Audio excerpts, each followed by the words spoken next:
Assalamualaikum, pembelajar eh, branding dimanapun Anda berada. Kita ketemu lagi dalam Brand Wisdom. Kali ini kita akan mencoba membahas tentang spiritualitas di balik pemberian nama.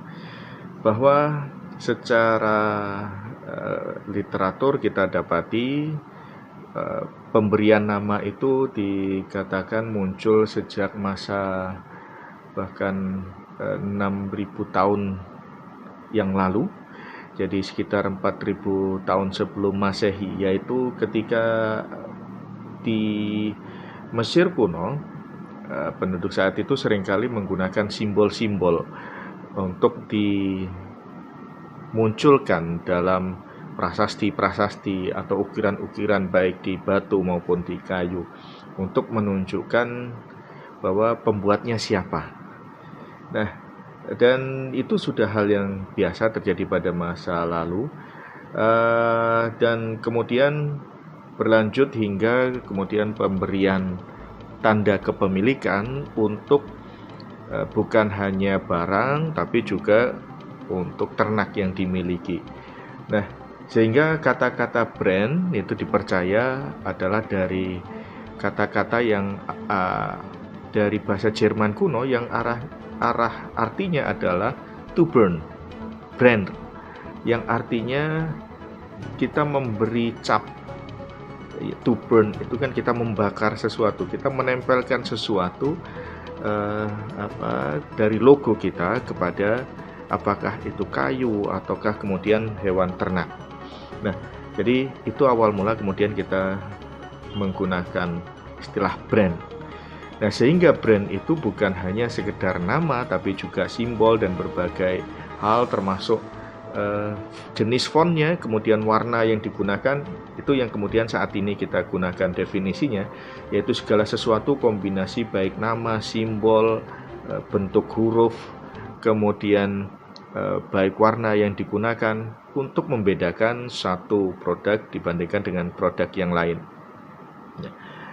Nah, pada dasarnya, menurut apa yang saya pahami, bagaimana pemberian nama itu bahkan jauh sebelum apa yang kemudian diceritakan dalam sejarah tersebut, yaitu pada masa 6.000 tahun dari saat ini atau 4.000 tahun sebelum Masehi. Pada dasarnya, secara spiritual, bahwa Tuhan memang mengajarkan kita harus memberikan nama kepada apapun juga. Bahkan yang dipelajari manusia pertama kali itu adalah masalah nama. Jadi masalah nama itu benar-benar penting sekali, karena itu menjadi hal yang pertama sekali harus dipelajari oleh Nabi Adam. Bagi yang muslim setidaknya hal itu bisa dilihat dalam surat Al-Baqarah ayat 31, bahwa di situ dinyatakan artinya adalah, dan dia ajarkan kepada Adam nama-nama benda semuanya. Jadi wa'allama Adamal asma', mengajarkan nama-nama. Dengan demikian maka pemberian nama itu bahkan dimunculkan oleh Tuhan itu hal yang penting untuk kemudian diberikan kepada manusia, karena dengan nama itu kita akan bisa mengetahui deskripsi, mengetahui profil dari suatu produk, dari suatu benda. Nah, dan Tuhan juga mengajarkan bahwa jauh sebelum manusia tercipta, Nabi Adam tercipta, itu juga semuanya memiliki nama. Malaikat punya nama, bahkan iblis itu sebelumnya namanya adalah Azazil. Itu baik dalam kitab Perjanjian Lama itu terceritakan tentang hal tersebut. Nah, dan dalam beberapa hal Tuhan juga mengajarkan bahwa nama ini bukan hanya untuk pemberian nama orang atau pemberian nama makhluk, namun juga gerakan sekalipun ada namanya. Ketika kita sholat, gerakan sholat itu semuanya punya nama. Ada